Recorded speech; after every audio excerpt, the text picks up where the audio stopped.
Good morning, good afternoon, or good evening from wherever you're watching or listening. My name is Caleb Glick. I'm a lawyer here in the great state of Texas with the Calhoun School of Law to bring you a lot of information plenty of bad folks would rather you not have.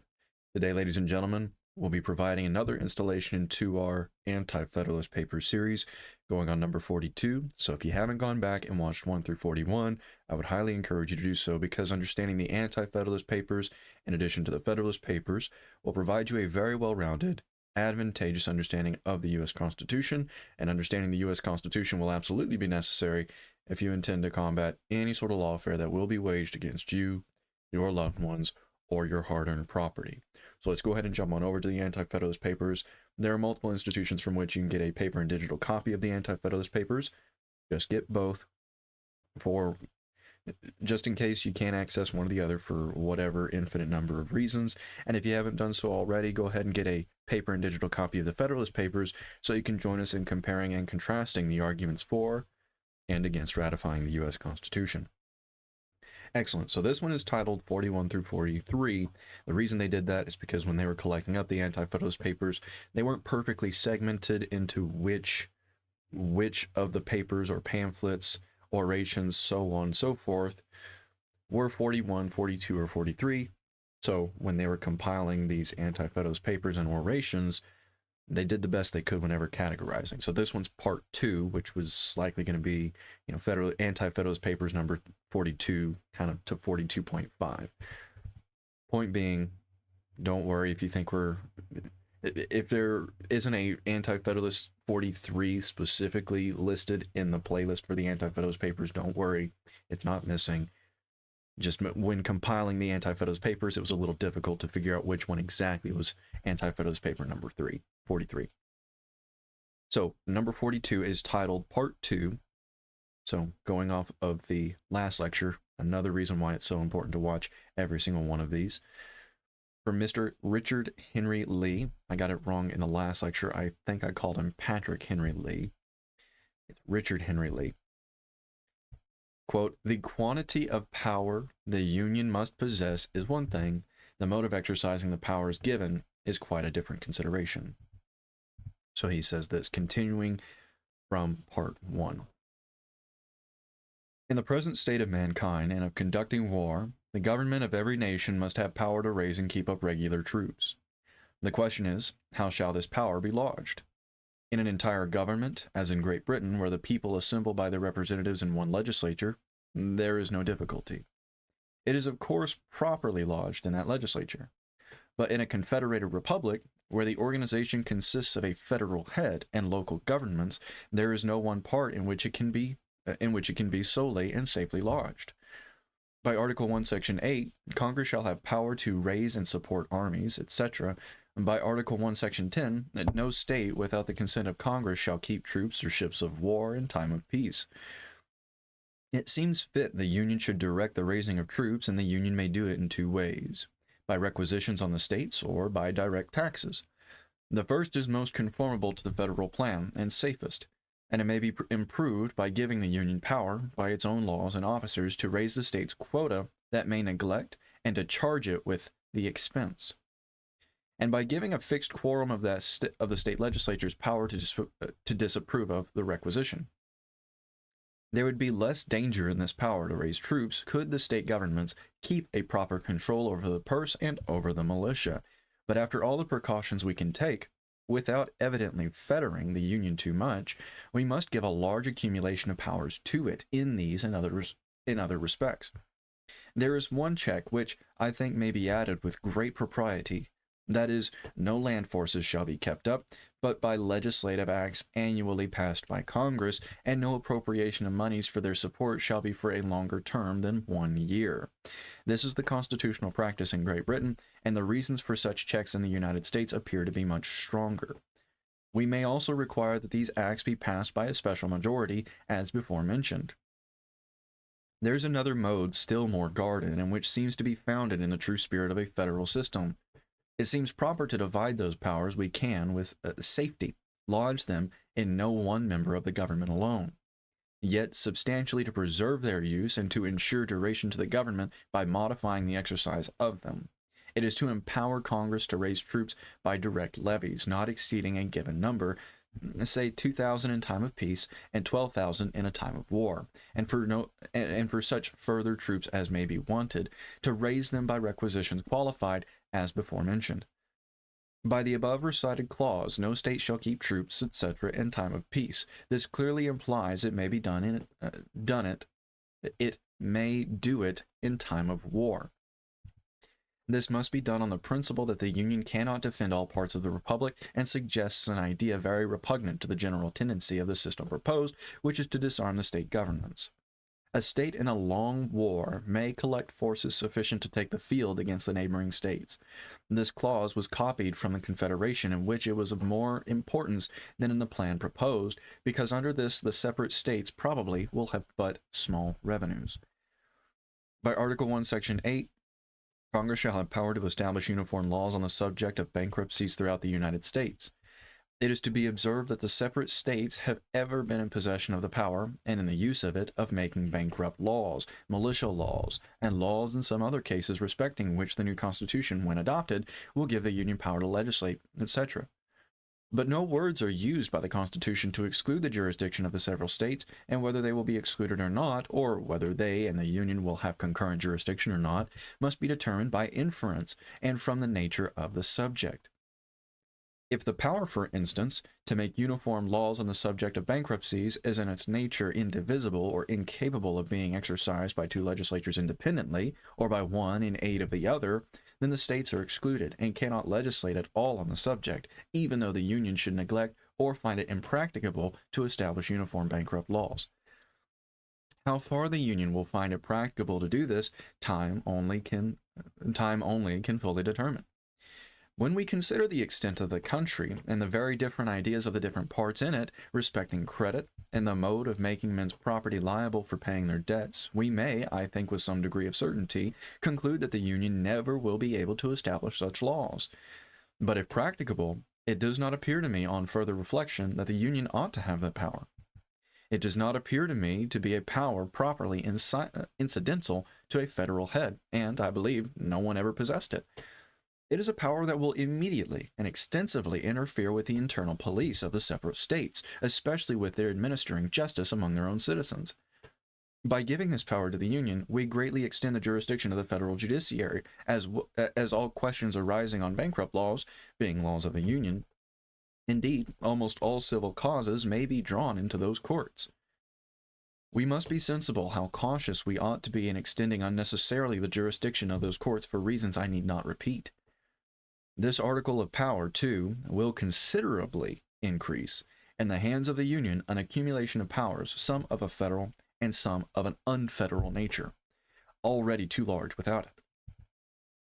The Constitution provides that Congress shall have the sole and exclusive government of what is called the federal city, a place not exceeding 10 miles square, and of all places seated for forts, dockyards, etc. I believe this is a novel kind of provision in a federal republic.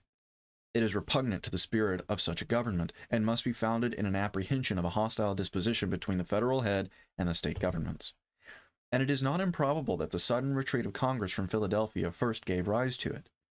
With this apprehension, we provide the government of the Union shall have secluded places, cities, and castles of defense, which no state laws whatever shall invade. When we attentively examine this provision and all its consequences, it opens to view scenes almost without bounds. A federal, or rather a national city, 10 miles square, containing 100 square miles, is about 4 times as large as London. And for forts, magazines, arsenals, dockyards, and other needful buildings, Congress may possess a number of places or towns in each state. It is true, Congress cannot have them unless the state legislatures cede them, but when once ceded, they never can be recovered. And though the general temper of the legislatures may be averse to such sessions, yet many opportunities and advantages may be taken of particular times and circumstances of complying assemblies, and of particular parties, to obtain them.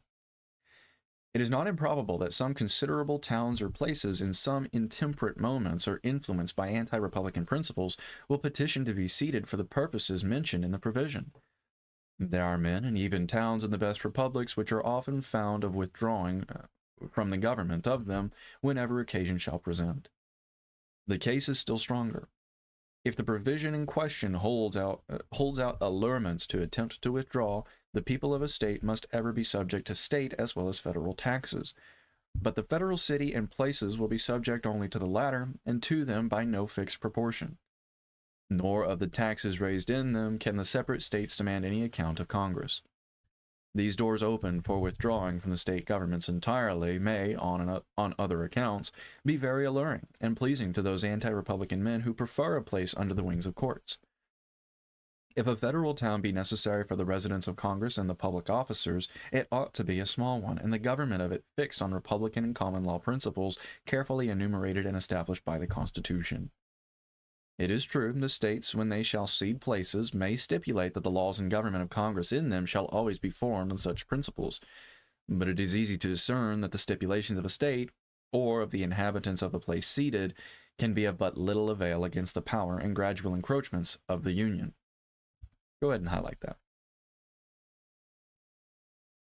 Sure, the states can get rid of it, but if they ever want it back, not going to happen.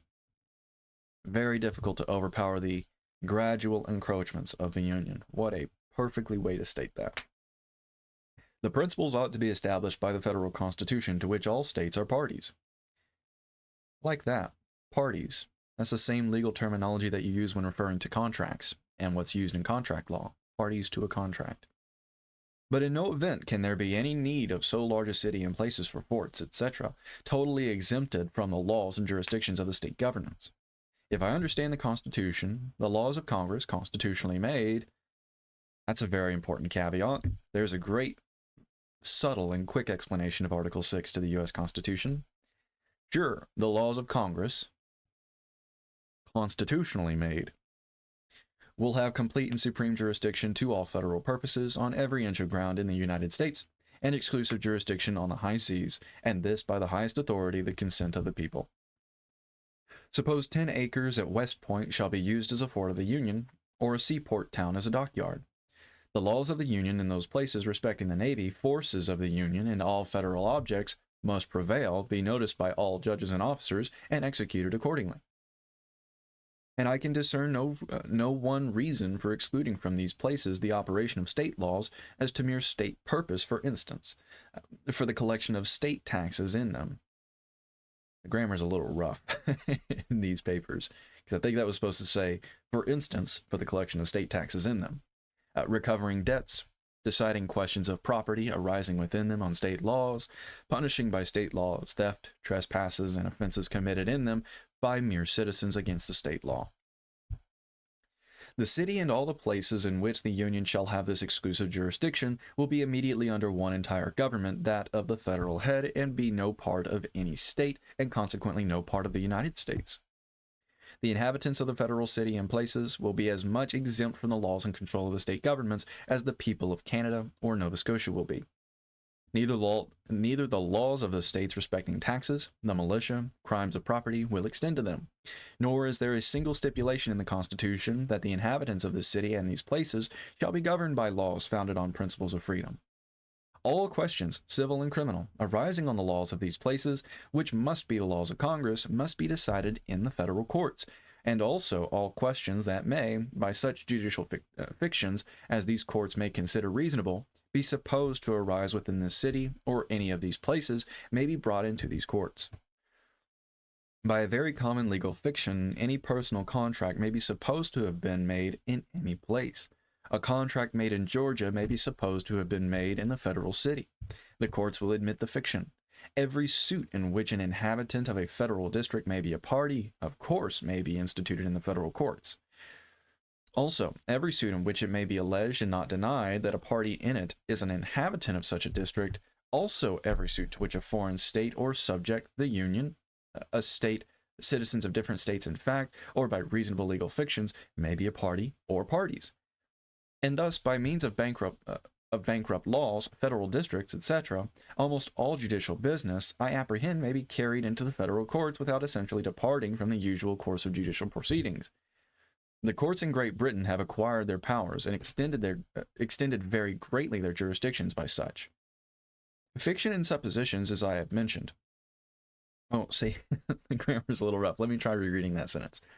The courts in Great Britain have acquired their powers and extended very greatly their jurisdictions by such fiction and suppositions as I have mentioned. The question in these points certainly involves in it principles and almost hidden cases which may unfold and in time exhibit consequences we hardly think of. The power of naturalization, when viewed in connection with the judicial powers in cases, is, in my mind, of very doubtful extent. By the Constitution itself, the citizens of each state will be naturalized citizens of every state to the general purposes of instituting suits, claiming the benefits of the laws, etc. That's a very important principle. You are not a citizen of the Union. You are a citizen of your state, and your state is a member of the Union. You are not an American. You are not an American citizen. You are a Texan, a Georgian, an Alabamian, a New Yorker.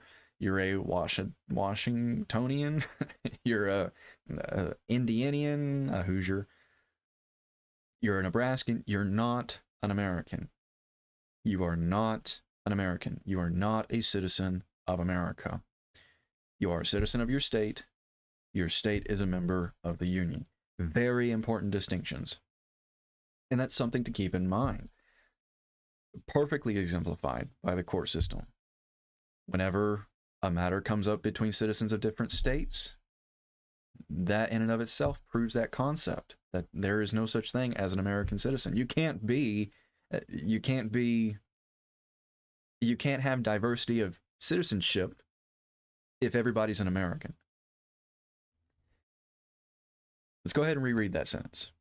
By the Constitution itself, the citizens of each state will be naturalized citizens of every state to the general purposes of instituting suits, claiming the benefits of the laws, etc.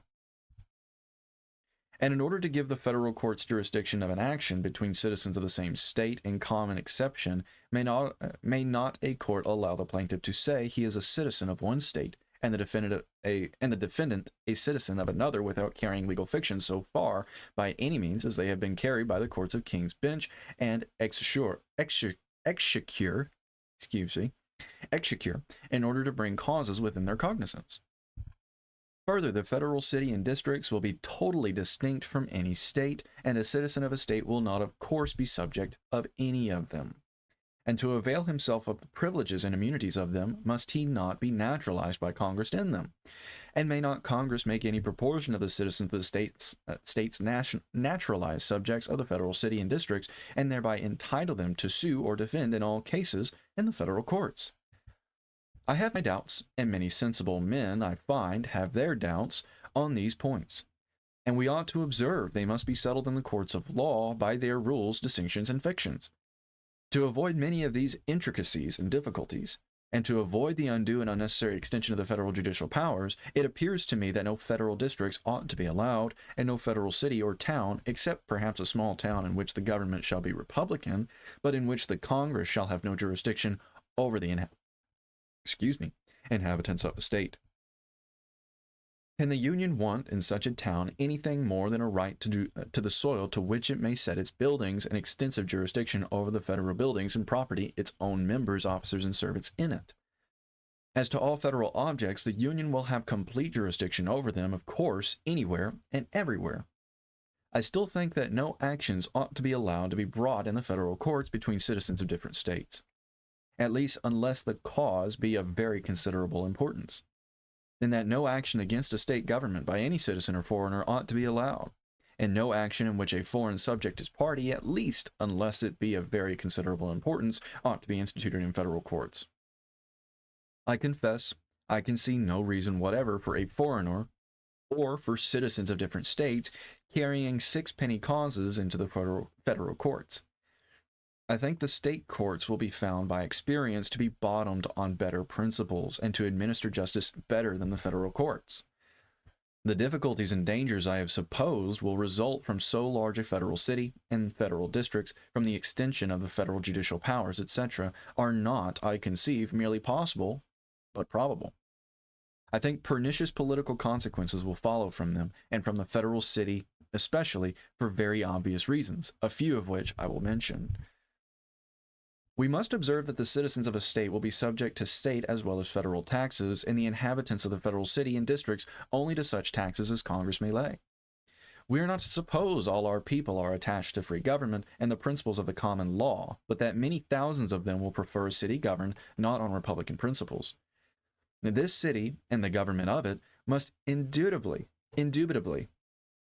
take their tone from the characters of the men who, from the nature of its situation and institution, must collect there. This city will not be established for productive labor, for mercantile or mechanic industry, but for the residence of government, its officers, and attendants. If hereafter it should ever become a place of trade and industry, yet in the early periods of its existence, when its laws and government must receive their fixed tone, it must be a mere court, with its appendages, the executive, Congress, the law courts, gentlemen of fortune and pleasure, with all the officers, attendants, suitors, expectants, and dependents on the whole. However brilliant and honorable this collection may be, if we expect it will have any sincere attachments to simple and frugal republicanism, to that liberty and mild government, which is dear to the laborious part of a free people, we must assuredly deceive ourselves. Highlight that sentence. We will have to go back to the other page, but that is incredibly important. Do not ever expect, let's see, where does it start? Keeps going. Here it is. There we are. If we are to ever expect this class of governors to restrain themselves to that precious republicanism, as this Anti-Federalist said, we are to deceive ourselves, because it's never happened in history. Never. And it will never happen. Because the only thing we can trust mankind to do, what we can trust ourselves or each other to do, is to serve our own self-interests. And when you put that person into power, give them reins over another individual's life, that individual with the power is going to govern in a way that benefits themselves, often to the detriment of the person they govern, or people, God forbid, people they govern. This early collection will draw to it men from all parts of the country, of a like political description. We see them looking towards the place already. Such a city or town containing 100 square miles must soon be the great, the visible and dazzling center, the mistress of fashions and the fountain of politics. There may be a free or shackled press in this city, and the streams which may issue from it may overflow the country, and they will be poisonous or pure, as the fountain may be corrupt or not. But not to dwell on a subject that must give pain to the virtuous friends of freedom, I will only add, can a free and enlightened people create a common head so extensive, so prone to corruption and slavery, as this city probably will be, when they have it in their power to form one pure and chaste, frugal, and republican? Signed, the Federal Farmer. And there is number 44. But if you have any questions about what was said in number 42-43, we are going to go ahead and skip over 43, and we're going to have just number 44, because I think it would be kind of awkward to list it as 41 through 43, confuse you just by having two lectures. So we're just going to skip over 43, keep it simple, and we'll go to the next Anti-Federalist paper, that being number 44. But again, don't worry. Don't think that we skipped over 43. Don't think that we didn't include it, because it was included in that 41 through 43 two-part article from that Anti-Federalist paper.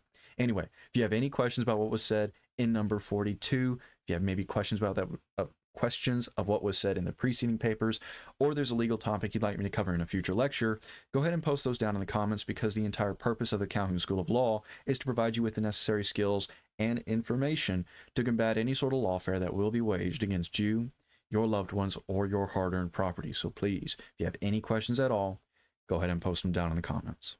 Excellent. So my name is Caleb Glick. I'm a lawyer here in the great state of Texas with the Calhoun School of Law to bring you a lot of information that plenty of bad folks would rather you not have. I hope you enjoyed this lecture, and if not, while you're down in the comments, go ahead and let me know how I can do better so I can best serve that purpose of helping you.